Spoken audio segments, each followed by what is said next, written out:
Sot, më 21 shkurt, ne përkujtojmë ditën ndërkombëtare të gjuhës amtare, një ditë e shpallur nga UNESCO për të nderuar dhe mbrojtur gjuhët e botës, si pasuri të çmuara të kulturës dhe identitetit të çdo populli.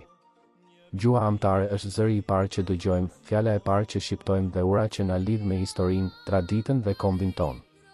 Për ne shqiptarët, gjuha shqipe është një thesar i rrallë, që është ruajtur me sakrificë ndër shekuj dhe që sot na bashkon kudo që ndodhemi.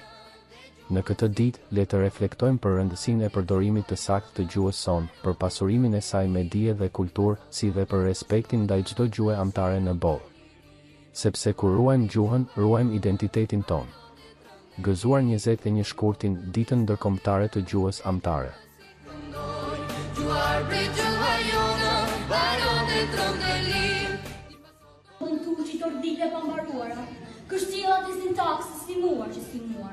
Në bendima poemash, populore betën, ku foma divanesh e ku foma betësh.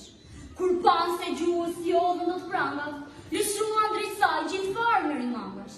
Në përcarti ta ktheni, në delir, në jërë, ishin vitet të rënda, ishin shekuj plot me hendë, të bëni të dojnë, Shqipëri me mece.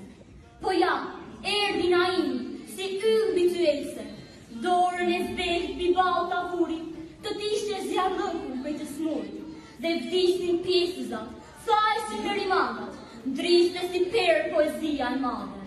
Kjo gjuhë që provoja pripat e shkretëtires. Çdo të thot për qartje, e di mirë, e di se zdo të thot.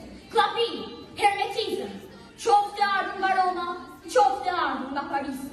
Kjo gjuhë më martire, lehone për jetën, që nini me zdingjes, artit të bate.